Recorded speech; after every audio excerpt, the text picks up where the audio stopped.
Guys welcome back to YouTube channel path to destiny. I am Keshav Saini. जैसे कि आपको पता है हम अभी क्लास 10th का chapter chemical reactions and equations कर रहे हैं, जिसमें हमने अपनी प्रीवियस वीडियो लेक्चर में टाइप ऑफ केमिकल रिएक्शंस देखे थे, जिनमें हमने टोटल 11 टाइप्स पढ़े थे। हम अपने इस वीडियो लेक्चर में कोरिजन एंड एजेंट्स जो टॉपिक है हमारी बुक के उसे कवर करेंगे। So learners, are you ready to learn this? Let's get started.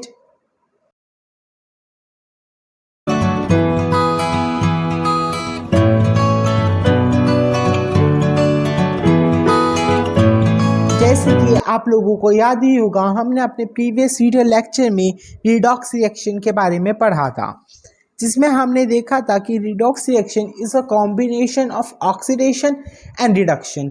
अब आप सोच रहे होंगे ऑक्सीडेशन क्या होता है, रिडक्शन क्या होता है। इसके लिए आपको हमारी प्रीवियस वीडियो देखनी होगी, जिसका लिंक आपको डिस्क्रिप्शन बॉक्स में मिल जाएगा। अब हम देखते हैं agents, oxidation agents and reducing agents. देखो, मैं आपके सामने एक केमिकल रिएक्शन लिख रहा हूँ, जो कि है chemical reaction between copper oxide plus hydrogen. जब हम कॉपर ऑक्साइड और हाइड्रोजन को हीट प्रोवाइड कर देते हैं तो वो कॉपर एंड वाटर में चेंज हो जाता है। इसमें हम क्या देख रहे हैं, जो कॉपर है, इसमें हम क्या देख रहे हैं, जो हमारे यहाँ पे कॉपर है, कॉपर ऑक्सीजन का रिमूवल कर रहा है, इसलिए इस यहाँ पे रिडक्शन हो रहा है। और जो H2 है, H2 हमारा ऑक्सीजन के साथ मिल रहा है, इसलिए क्या हो रहा है यहाँ पे, इसलिए यहाँ पे हमारा ऑक्सीडेशन हो रहा है। तो यहाँ पे हमारा रिडॉक्स रिएक्शन हो रहा है। अब हम देखते हैं कि इनमें हम ऑक्सीडेशन एजेंट किसे कहेंगे और रिड्यूसिंग एजेंट किसे कहेंगे। एक बार हम ऑक्सीडेशन और रिड्यूसिंग एजेंट की डेफिनेशन पढ़ लेते हैं। A substance that oxidize another substance and self get reduced। एक ऐसा सब्सटेंस जो किसी और सब्सटेंस को ऑक्सीडाइज कर रहा हो, खुद में से ऑक्सीजन हटा रहा हो, उसे ऑक्सीडाइजिंग एजेंट कह देते हैं। और reducing agent, a substance that reduce another substance and self getting oxide।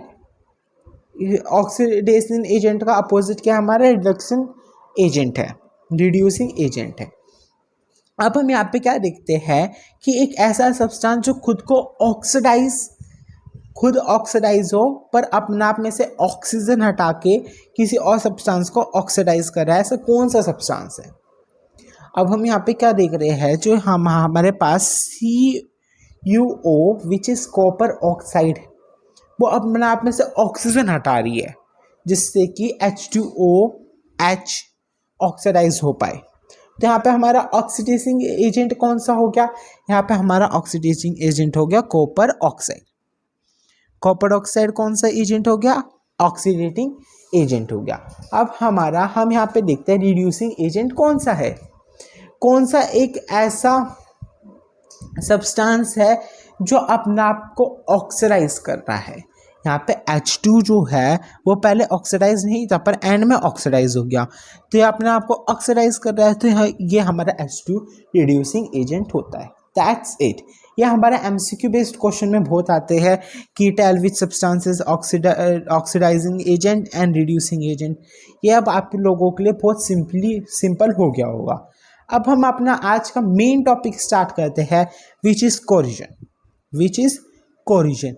अब आप लोगों को पता ही होगा कि कोरिजन होता क्या है। कोरिजन मतलब जंग लग जाना।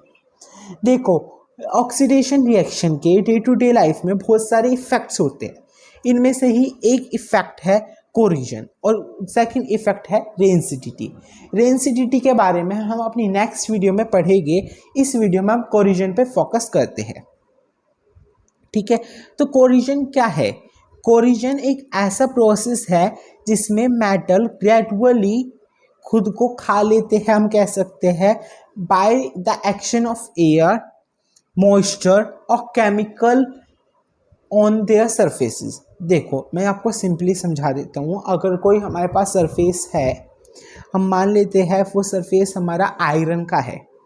हमारे आयरन जो है वो खुद को ग्रेजुअली खुद को ख़त्म करता जा रहा है, खुद को खा रहा है, किस लिए खा रहा है? क्योंकि या तो वहाँ पे हवा तेज चलती है, या वहाँ पे हवा में बहुत ज़्यादा वाटर है, या वहाँ पे उस आयरन के ऊपर कोई ऐसा एसिड या कोई ऐसा केमिकल डाला गया है जिससे वो खुद को ग्रेजुअली ईटन अप कर रहा है।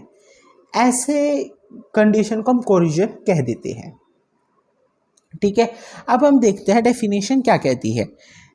Gradually deterioration of a material usually a metal by the action of air, moisture और chemical in the surrounding environment। Same चीज़ ही है कि ग्रेजुअली अपने आप को ईटन अप कर लेना, या तो एयर के एक्शन से, या मॉइस्चर के एक्शन से, या केमिकल के एक्शन से, जो कि ऑब्वियसली हमारे नेचर में हमें सराउंड करते होगी। इतना समझ में आया? अब मैं आपको यहाँ पे बात बताता हूँ कि कोरिजन अगर हमारा आयरन का हो रहा हो तो हमें उस कोरिजन ऑफ आयरन की जगह रस्टिंग कह देते हैं। क्या कह देते हैं? रस्टिंग कह देते हैं। ऐसे ही अगर हमारा कोरिजन सिल्वर पे हो रहा हो, अगर कोरिजन सिल्वर पे हो रहा हो तो हम इसे क्या कह देते हैं? उसे हम कह देते हैं सिल्वर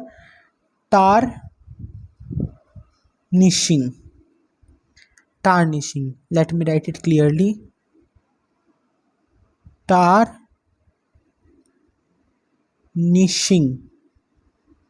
tarnishing। ठीक है, corrosion of iron is known as rusting and corrosion of silver is known as silver tarnishing. ये नॉर्मल सी बात है जो कि आप लोगों को पता होनी चाहिए। ठीक है, अब हम देखते हैं कि अगर हमारा रस्टिंग हो रहा है तो रस्टिंग में हमारा को क्या फॉर्मूला होता है या क्या कंडीशंस होती है जिनकी वजह से रस्टिंग हो पाती है। देखो, हमारे पास आयरन हमारे सराउंडिंग में था, ठीक है, और 3 मॉलिक्यूल थे हमारे ऑक्सीजन के, ये है 3O2। ठीक है, और हमारे पास X मॉलिक्यूल थे वाटर के, X मॉलिक्यूल थे हमारे पास वाटर के। X मॉलिक्यूल से क्या मतलब है कि हमें पता नहीं है।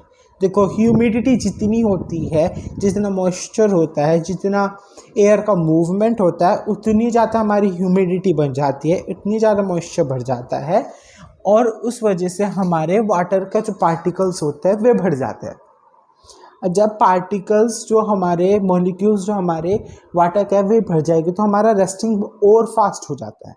तो इसलिए यहाँ पे हम X मॉलिक्यूल्स ऑफ H2O लेके चलते हैं। ये फॉर्मूला आपको पता होना चाहिए। ठीक है, तो यहाँ पे क्या हो रहा है, यहाँ पे हमारा आयरन के पास हम ऑक्सीजन और X amount of H2O molecule का रिएक्शन करा रहे हैं। ठीक है, जो आप यहाँ पे रिएक्शन देख रहे हो बैलेंस्ड रिएक्शन है। बैलेंसिंग हमारा अभी मेन मुद्दा नहीं है। मेन मुद्दा हमारा है आयरन, ऑक्सीजन और X मॉलिक्यूल ऑफ वाटर। ठीक है, जब हम इनका रिएक्शन कराते हैं तो हमें एक सब्सटेंस मिलता है जो कि होता है हमारा Fe2O3 into X molecule of H2O, जिसे हम कह देते हैं हाइड्रेटेड आयरन 3 ऑक्साइड। क्या कह देते हैं? Hydrated iron 3 oxide. ठीक है, जिससे हम बेसिकली रस्ट भी बोल सकते हैं। ठीक है, तो हमारा आयरन जो कि हमारे पास सराउंडिंग में था, जो कि सॉलिड फॉर्म में था, ऑक्सीजन जो कि हमें एयर से मिल गया, X amount of H2O molecule जो कि हमें मॉइस्चर पे डिपेंड करता है, ये हमें रस्ट बना देता है, ये हमारे हाइड्रेटेड आयरन 3 ऑक्साइड बना देता है। ये हमारा रस्टिंग का प्रोसेस होता है। अब हम देखते हैं कोरिजन ऑफ कॉपर। अब हम कॉपर के केस में देखते हैं।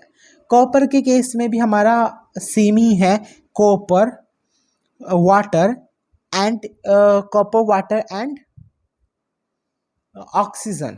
जब हम इन सब का रिएक्शन कराते हैं तो हमें CuCO3 और इंटू CuOH का होल ट्वाइस करके एक हमें सब्सटेंस मिलता है जो कि ग्रीन कलर का होता है।